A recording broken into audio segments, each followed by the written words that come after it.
Doug, Yes, sir. I can hear you, so I'm just not going to talk. I'm just going to listen. All right, brother. No sweat. So I've got Dave Thomas on the phone, and Dave, you've been with me now for what, 6, 7 months? Is that fair? Since October.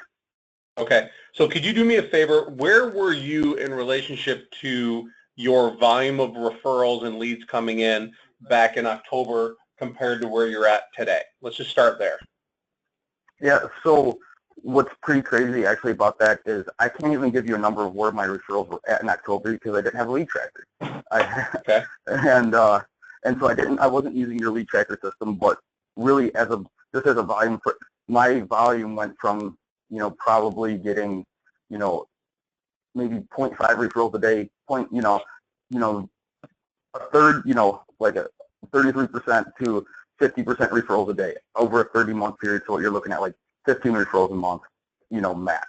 And a lot of, a lot of those referrals were crap referrals, remember the John Marker leads and all that stuff. A lot of it was crap leads. And so the quality wasn't there. And some months in the beginning when we first started talking, they were good, but they were crap Zillow leads from John that were old. So really, you're looking at 10 quality leads a month. Okay. Where is your business at? Yep. Where's your business at today? My business is at 1 to 1.02 referrals per day. Last month I was at 1.02. This month I'm right hovering around the 1. And and those are quality referrals from agents that were not from Zillow. Awesome. Are you working with that realtor that you talked about earlier, Mr. Marker, anymore? A little bit, but not really. Okay. And the referrals that you get from him, are they referrals that are still the Zillow type leads? So the last referral that I got from John was a couple weeks ago, and it was a good referral. It was one of his Zillow referrals, but he was calling on it for like over a year and invited me to the office on a Saturday to do a pre-approval. I got the pre-approval. I got the client pre-approved right there on a Saturday. Awesome. Awesome.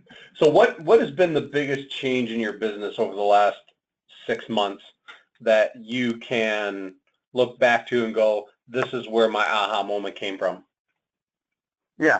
So, I mean, really when we first started talking, I was being coached by Scotty Hudspeth and I was doing his system. But there was obviously some personal development I needed to do that you helped me with by slowing down my speech speed, how fast I talk. And so really my aha moment was actually when I listened to that book, The 7 Levels of Communication, twice in 2 days. And awesome. So like when we first started talking, like our first conversation, I was in a Myers parking lot. I was getting a couple 2-liters for an event that I was going to later in the afternoon for police officers that were sponsoring. And I'm listening to you talking, I'm like, okay, I get, and I still remember this. You asked me, what makes you different? And I gave you some BS answer like, oh, I'm good at social media marketing or whatever it is. And it would be a complete BS. And so really my big aha moment was when I listened to that book and realized that all of these things that you were coaching and talking about, and then also the things with mortgage marketing animals, it all just tied together. And I just went, holy crap, this is the way that I could do my business. When you really articulate your business and you set the stage, that it's never awkward and it never is weird to ask for a referral. That when you do it up front, like everything that just comes together makes sense. At that time, like at first, when we first started talking, I was really uncomfortable with saying, with setting the stage and having these conversations. One, I wasn't good at it. It took practice. But two, I wasn't 100%. I didn't buy in 100% right away. It took a few months.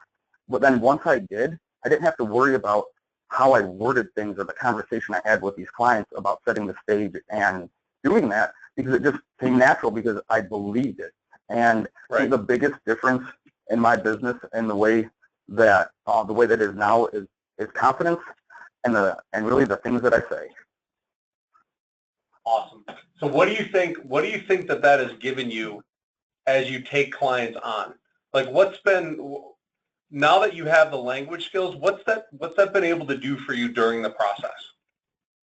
Yeah, so it's really what it's been able to do is really build a relationship with my agents and with my clients at a deeper level, because they understand, by setting the stage, they understand that I'm counting on them to send me referrals because, one, I'm picky with who I work with, and two, I want to help their friends and family members by earning their trust and making them, so happy and, happy and excited about the way that I'm treating them, the way that we're working together. They want to refer their friends and family members. So, Right.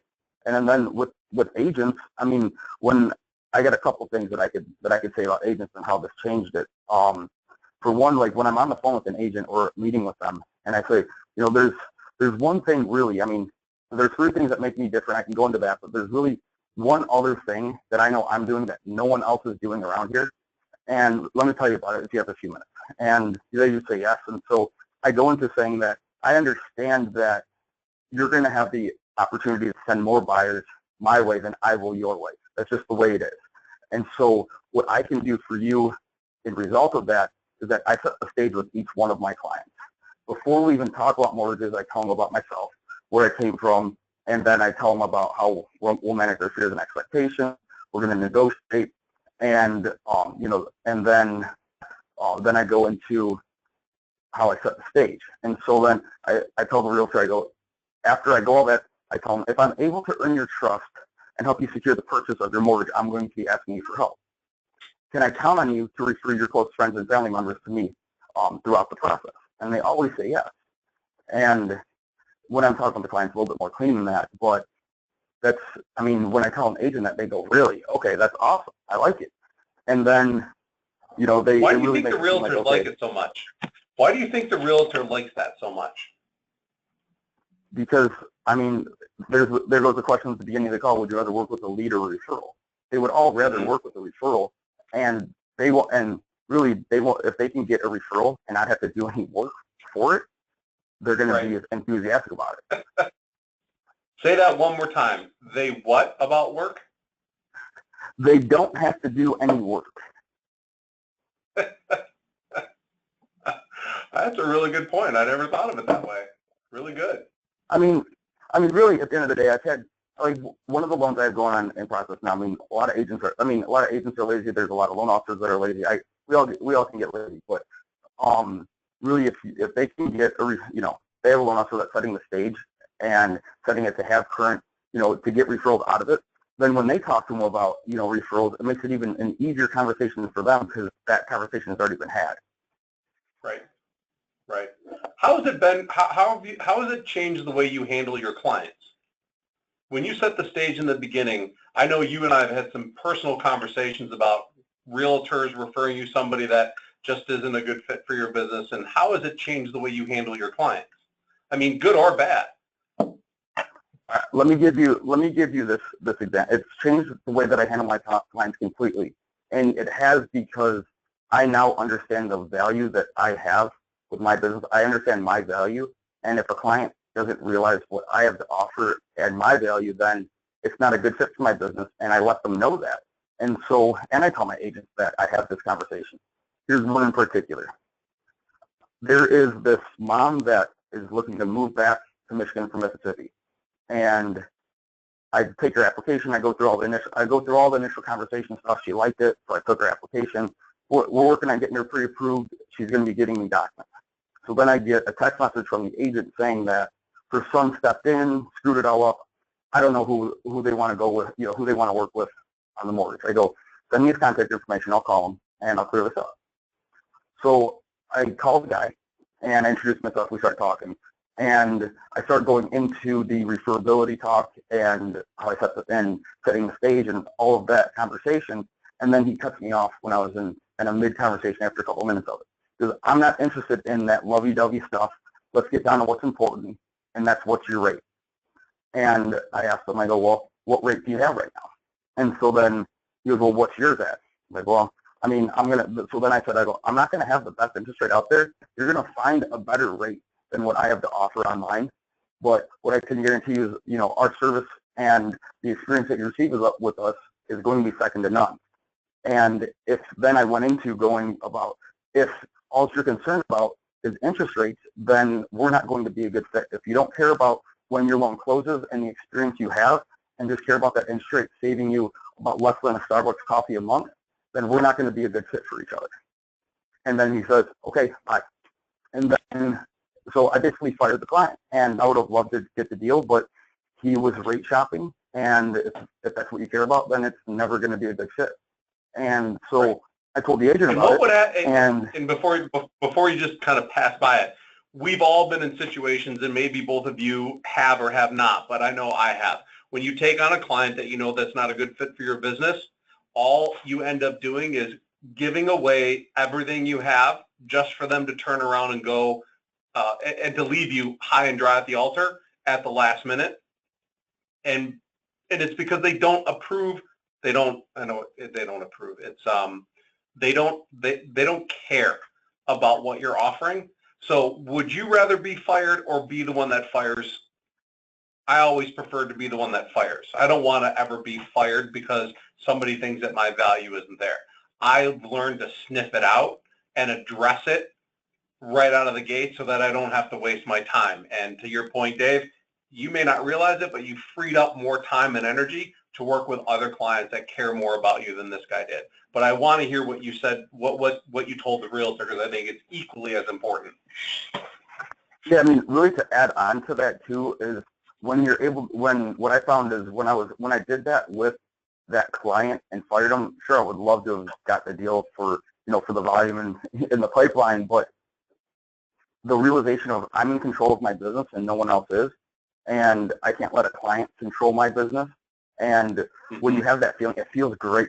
It feels freaking great to fire a client because you're like, no, this is my business, not yours, and I'm going to stand up for what my value is and what's right for me, and it's really a confidence booster. But so after that conversation, I called the agent, and I said, Megan, listen, this is what happened. They're not going to go with me for the mortgage, and this is why. And then so I went and saying, hey, I was setting the stage with the client, telling them all about, telling them about myself, about our process, and really setting the stage for the client, just like I did with his mother. And she was cool with it. He wasn't. He cut me off about halfway in and said, let's get down to what's important, and that's the interest rate. So I told him, we went back and forth a little bit about interest rates, and then I stopped him. I said, listen, if all you're concerned about is interest rates and you're not concerned about when you close on your mortgage, then we're not going to be a good fit for each other. And so I told her exactly what I told the client, and after that, she said, she goes, I like you even more than before. She goes, this guy was a jerk, and I'm glad that you stood up to him. Wow. Kudos, buddy. Kudos. Awesome. So what else has happened in your business with your clients and your realtors? So I've heard you say you've got a better sense of value. I've heard you say that you have more things to articulate to the clients that help increase your value to them and to show them that you care. What other byproducts have you noticed about your business? You've obviously increased your referrals. You have more quality referrals coming in. You have better control over your clients. You know how to put the ones that mean something to you into your pipeline, and you know how to keep the ones that don't mean anything to you out of your pipeline. What else? What else has been a big improvement for you? So really, I mean, communication as well, because with each client, by setting the stage and by going through the management fears and expectations and going through all the different things that can go wrong in the transaction, you don't ever have I would always in the back of my mind think, all right, I gotta, I want to hound this person for documents, but we really need them. I don't want to annoy him. But so then by setting the stage up front, that phone conversation is not awkward, and that never goes through my mind, because by saying that, hey, we're gonna need help on this. You're gonna have to work together, and when we request documents, my loan partner Denise and my processor Mike are going to be reaching out and requesting stuff. We need to get that stuff back within 24 to 48 hours. Your purchase agreement is a legal contract. We have a close date on there. We need to close by that. In order to do that, we're going to need your help. So then when Mike says, man, I can't get a hold of Zach, it's been 2 days, I call up Zach and say, hey, my processor has been reaching out to you. We really need to get those documents. Remember that conversation we had a couple months ago or 3 weeks ago about how we need these documents? We really need to get these so we can get this file moving along and make the closing date on time. So I mean, just communication with the clients has improved the relationships of my clients have drastically improved. The other day, I was texting one of my clients that he's big into hockey, and we were talking about the Pittsburgh Penguins and the Ottawa Senators series. And so it's just like little things that weren't happening before. It's like the connections got better. Right. And people refer people they know, like, and trust. You had the trusting part down. Now they get to know you more, and they begin to, they begin to like you more. And that's the powerful piece of it. Go ahead. No, I was gonna, and also I was going to add on that, it's like when you set the stage and say that, hey, I'm counting on you to refer your friends and family members, you almost like get real with the client. Like, hey, this is how my business runs. I need you to help me with it. Like, you get to say that, hey, my business it's not just a business out there to make money. Is that I need your help with my business. It's like a sense of importance, and you get real with them. Like saying, hey, on a personal level, hey, this is how I feed my family. I need your help. Just like I'm helping you put your family in your home. I need your help to help me feed my family and pay my bills. And so, Exactly. No, I absolutely love it. I absolutely love it. And you're happier for it, right? There's more validation about your work that you do. And here's the other piece of it to kind of tie into that. Now you understand that when you pour your blood, sweat, and tears into a transaction, it's not for naught. Meaning you're not just going to do it and the client's going to go about their business and expect that from you. You are now able to capitalize on all the hard work and effort that you put into every transaction. And I know Chad and some of the other guys that are going to listen to this know how much effort they put into transactions. And instead of waiting until the last moment to ask them for a referral, you set the stage in the beginning, and then you remind them during the process, because they can see and understand how valuable your efforts are, and they know how to repay you because you've told them what your language is. It's that simple. It's a very powerful but yet very effective technique that most LOs don't do deliberately and intentionally. And Dave, you have become, you've embraced that entire mindset, and I don't think there's a day that goes by or a situation that doesn't go by that you aren't looking for an opportunity to go, thank you for noticing. Please remember, I'm counting on you to refer me to somebody you care about. I don't think there's a day that goes by that you don't have that conversation. So when you talk about meeting new realtors, we actually talked about it this week. You've actually had to scale back on all the realtor meetings that you want to do because you don't have the time because you're too busy. So to Chad's point where he says he doesn't, what would you say to Chad or any other person that's listening that would say, I don't have enough realtor relationships? What is the best thing that you can do once you're in front of a realtor to get them to refer you? So the best thing that you can do is initially, just like with the client, set the stage. So the first time I ever did this, the real estate agents, it was two real estate agents, Mo and Cody. We were in Bigby and Dearborn on Ford Road, and their jaws dropped. So I said, hey, Mo and Cody, before we get started, I just want to let you know that if any point in this conversation, you don't think that I'm a good fit for your business, and vice versa, I'll do the same. We'll end the meeting there and go our separate ways. I don't want to waste your time, as that's valuable as my time is valuable as well. Mm-hmm. They look at you and go, holy crap.